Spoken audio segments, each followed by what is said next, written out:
ముందుగా శ్యామల గారికి, నా గురువైనటువంటి బ్రహ్మర్షి సుభాష్ కర్తీజీ గారికి, నా తల్లిదండ్రులకి ఆత్మ ప్రణామాలు తెలియజేసుకుంటూ ఆత్మ బంధువులందరికీ ఆత్మ ప్రణామాలు.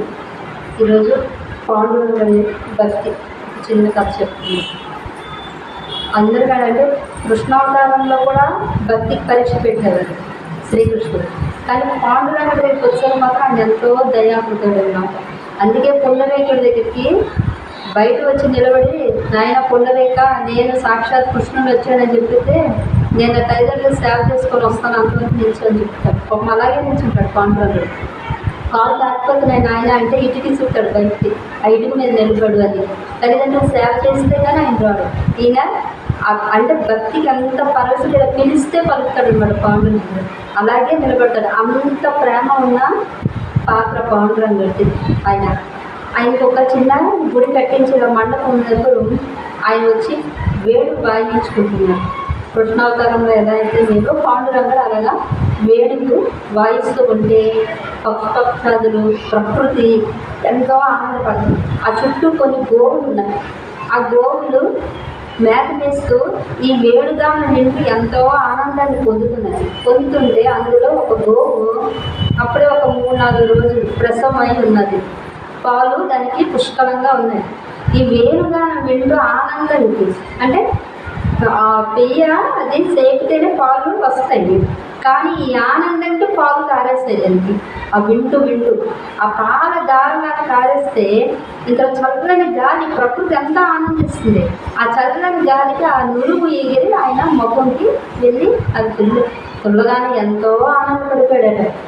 అభిషేకం ఆవు చేసింది అన్నంత ఆనందం పడిపోయి, ఈ గోవుని ఈ రోజు నుంచి నా భక్తుల్లో నేనే చేర్చుకుంటున్నా అని గోవుకి భక్తుల్లో స్థానం ఇవ్వగానే వెంటనే అక్కడ ఉన్న బ్రాహ్మణులు పంతులు గారు తెచ్చి నైవేద్యం పెట్టారు. గుళ్ళో నెయ్యి వేసి ఇంతలో ఒక కాకి వచ్చింది. నైవేద్యం తీసుకుందాం వచ్చినప్పుడు తన రెక్కలతోని ఇలా కొట్టుకొని వచ్చినప్పటికీ ఆ చుట్టూ ఉన్న దూరంతా ఎగిరి అక్కడ శుభ్రమయ్యింది. కాకి వచ్చి ఆ స్థలాన్ని శుభ్రం చేసింది. కాబట్టి కాకిని నా భక్తుల్లో నేను చేర్చుకుంటాను. కాకి స్థానం ఇచ్చేసారు. ఇచ్చిన తర్వాత పక్కనే ఒక నదిలో హంసలు ఉన్నాయి. హంసలన్నీ స్నానం చేస్తూ ఉన్నాయి.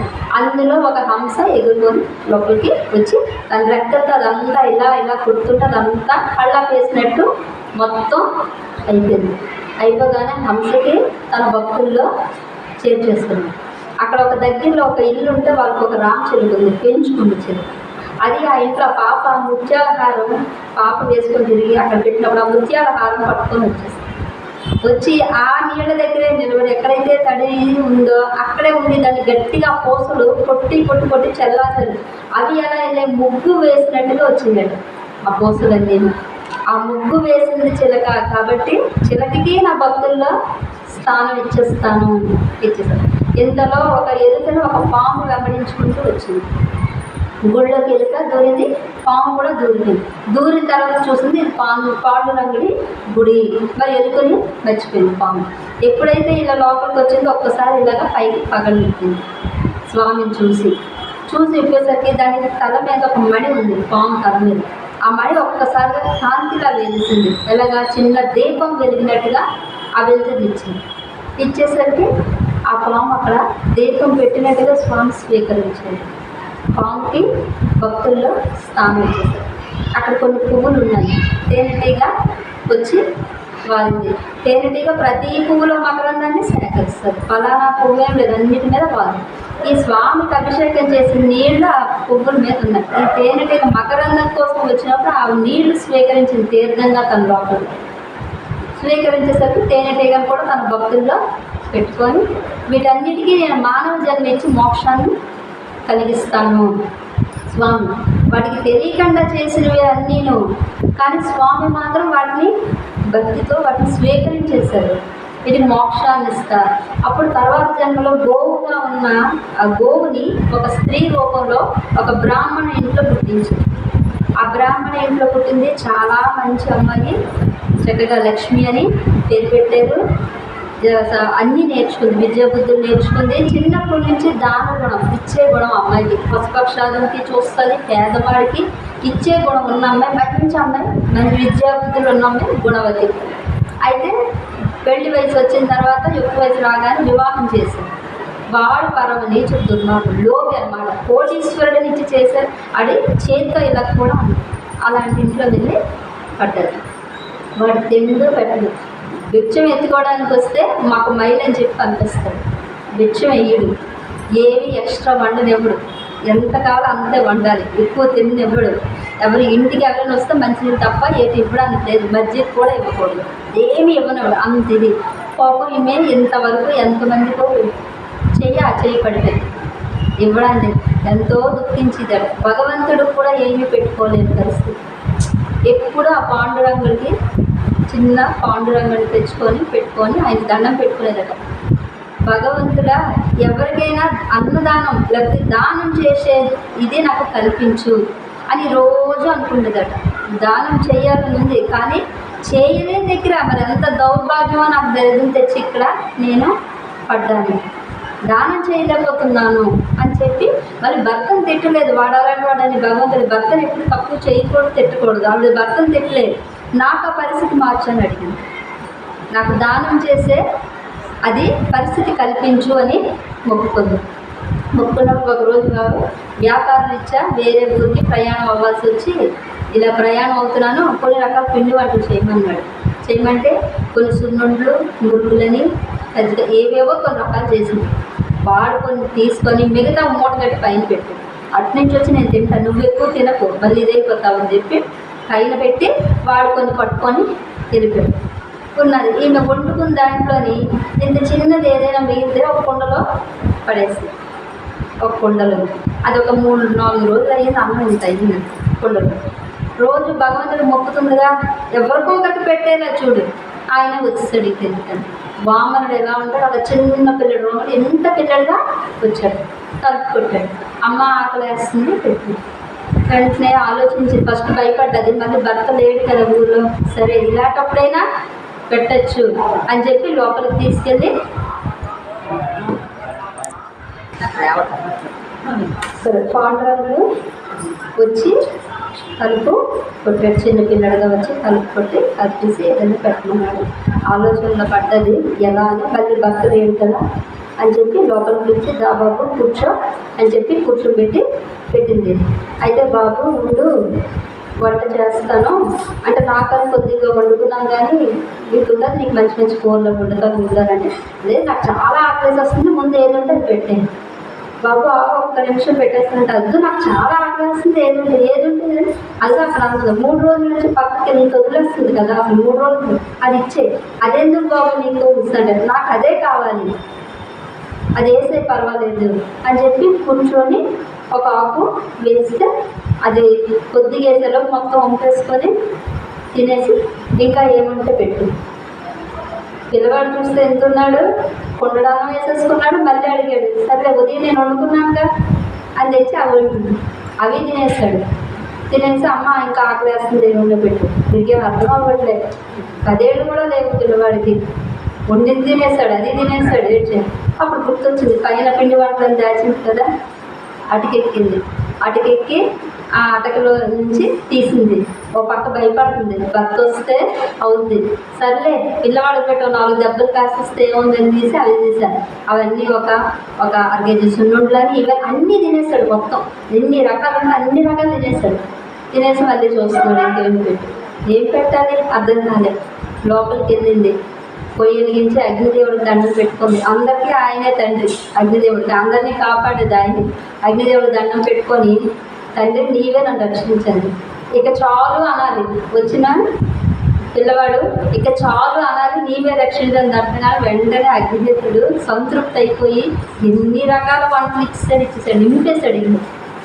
ఆమె పెట్టేసింది, అన్నీ తినేసాడు. మొత్తం తినేసిన తర్వాత లాస్ట్ తేంచి ఇక చాలు మొత్తం అన్నీ అయిపోయాక చాలు అయిన తర్వాత ఈ ఆశ్చర్యంగా చూస్తుంది. అర్థమైపోయింది పిల్లవాడైతే సామాన్యుడు కాదు అనేసరికి నవ్వుతూ తన నిజ స్వరూపం పాండురంగుడి స్వరూపం చూపించేసరికి ఎంత ఆనందపడిపోయిందో, ఎప్పుడు నుంచో మొక్కుకుంటుంది భక్తితోని స్వరూపం చూపించాడు. ఎప్పుడైనా ఇంత పెట్టాలని నాకు ఎప్పటి నుంచో నువ్వు అంటున్నావు, ఎప్పటి నుంచి నువ్వు ఎంతమందికి పెట్టాలనుకున్నా అందరినీ కలిపి నేనే తీసేసుకున్నాను, అందరినీ కలిపి నేనే స్వీకరించేసాను అని చెప్పి తను పెట్టినప్పుడు ఏడ్చి, స్వామి ఇంకా నాకు ఈ జీవితం చాలు, నాకు మోక్షాన్ని ప్రసాదించి వెళ్ళిపోతాను, వచ్చేస్తాను. ఎందుకో అప్పుడే యాక్చువల్గా అప్పటి వరకు అనుకున్న కర్మ పోయింది. నీ కర్మ నీకు ఇక్కడి నుంచి చాలా బాగుంటుంది. నీ భర్త మారి వస్తాడు. నీకు ఇంతకుముందు ఉన్నారు కదా, ఈవిడితో కూడా భక్తులుగా స్వీకరించారు కదా, ఆ కాకిని, హంసని, ఆ పాముని, ఆ తేనెటీగని, వీళ్ళు అందరినీ నీకు పిల్లలుగా ప్రసాదిస్తున్నాను. రామచంద్ర నీకు 5 కుమారులు పుడతారు, వాళ్ళకి పిల్లలు. మునిమామల్ని అందరినీ చూసి దానం ధర్మం అన్నీ చేసిన తర్వాత నువ్వు మోక్షాన్ని పొందేస్తావు అని చెప్పి ఆయన అంతర్ధానం అయిపోతాడు. భర్త నిజంగా ఇంటికి మార్పుతో నవ్వుకుంటూ వస్తాడు.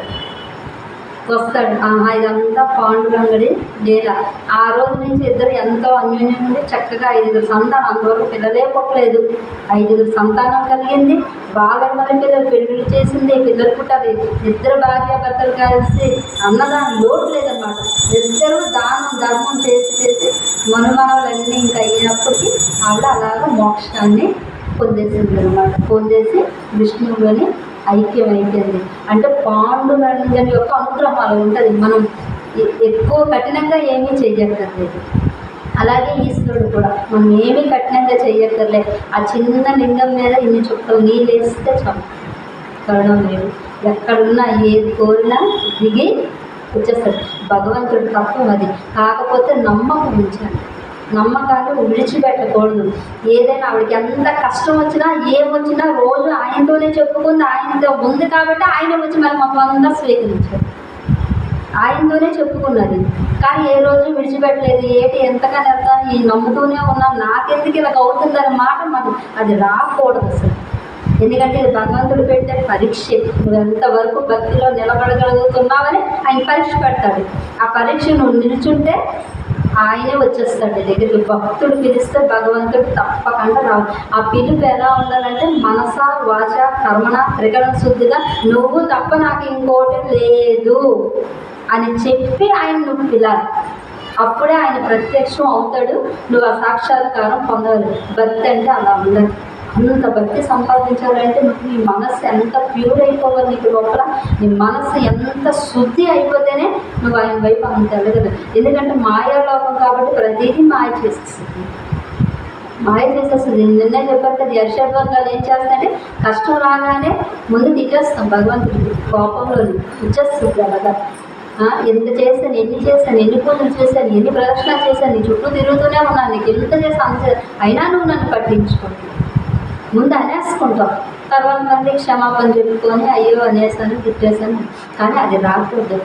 పరీక్ష వచ్చింది అన్నప్పుడు భగవంతుడు పరీక్ష పెడుతున్నాడు గుర్తించుకోండి. ఆయన నీ దగ్గర రావడానికి పరీక్ష పెడుతున్నాడు అని నువ్వు ఎప్పుడైతే గుర్తించుకొని ఆ పరీక్షకి నువ్వు నిలబడిపోతావో ఆయన సాక్షాత్కారం కనిపిస్తున్నాడు. ఎవరో ఒక రూపంలో వచ్చి మీకు సాయం చేస్తారు. కాబట్టి త్రికరణ శుద్ధిగా నమ్మండి. ఎవరైనా పర్లేదు, మనకున్న దేవతలందరిలోనే చైతన్యం అయితే ఒకటే నమ్మండి. శివుడు నుంచి వచ్చింది అంత చైతన్యం తేడా అయితే లేదు. రాముడు వేరు కాదు, కృష్ణుడు వేరు కాదు, ఈశ్వరుడు వేరు కాదు, మన ఆంజనేయుడు వేరు కాదు, విద్యార్థి ఎవ్వరు వేరు కాదు అంటారు. మనకి ఎవరిష్టం వాళ్ళే దండం పెట్టుకుంటారు, తప్పేం లేదు. ఎవరిష్టం వాళ్ళు మాత్రం త్రికరణ. అమ్మవారు అయితే అమ్మవారిని పట్టుకోండి, అయ్యవారు అయితే అయ్యవారు పట్టుకొని విడిచిపెట్టారు. అంత పట్టుకోవాలి. దాంతోపాటు మనం ఎంత భక్తితో ఉంటాం అంత ధ్యానం చేయాలి. ఎందుకంటే మనకి భగవద్గీతలో సాక్షాత్తు శ్రీకృష్ణుడు చెప్పాడు, కోటి పూజ సమం స్తోత్రం, కోటి స్తోత్ర సమం జప, కోటి జప సమం లయ. అంటే నువ్వు 1,000,000 సార్లు పూజ చేస్తే ఒక్కసారి స్తోత్రం చదివితే చాలు, 1,000,000 సార్లు స్తోత్రం చేస్తే ఒక్కసారి జపం చేస్తే చాలు. అలా 1,000,000 సార్లు జపాలు చేస్తే ఒక్కసారి ధ్యానం చేస్తాం. అలా 1,000,000 ధ్యానం సమం లయ. నువ్వు 1,000,000 సార్లు ధ్యానం చేస్తేనే భగవంతుడిలో లయం అవ్వదు. ఇంకా మనం భక్తి దగ్గర భక్తి నుంచి కూడా ముందుకి వెళ్తూ ఉండాలి. పూజ చేయండి, స్తోత్రాలు చదవండి, జపం చేయండి, ధ్యానం వచ్చేది. ఏది విడిచిపెట్టకూడదు. కాకపోతే ఒకటో మెట్టు దగ్గర ఉండదు. కొండ ఎక్కాలంటే పైకి వెళ్ళాలి. నువ్వు మొదట మెట్టు దగ్గర ఉండిపోతే ఎప్పుడు ఎక్కుతావు కొండ. ఇది భగవంతుడిని చేరాలంటే నువ్వు అక్కడే ఉండిపోతున్నావు, అక్కడ ఉండద్దు. అక్కడి నుంచి అది చేస్తూ వదలండి. ఎందుకంటే భక్తి అనేది పునాది. పునాది గట్టిగా ఉంటేనే కదా ఆ బిల్డింగ్ నిలబడేది. కాబట్టి భక్తి అంత గట్టిగా ఉండాలంటే ఆయన నమ్మకం ఉంచాలి. ఆ భక్తి చేస్తూ మనం స్తోత్రాలు చదువుతున్నాం, స్తోత్రంతో పాటు జపం నామస్మరణ చేయాలి. అది అయిపోయిన తర్వాత ధ్యానం వచ్చింది. మన జీవితంలో ఉదయం లేచి రాత్రిలోకి 4 ఉండాలి. ఈ 4 కంపల్సరీ మనం చేస్తేనే మోక్షాన్ని పొందుతాం. అంటే ఎంత ఉందో చూడండి, సాధన చేయాల్సింది ఎంత ఉందో. రోజు ఉదయం నుంచి సమయం అటు కేటాయిస్తే, 4కి కేటాయిస్తే భగవంతుడికి చేరుకోగలరు. చక్కగా జరుగుతుంది.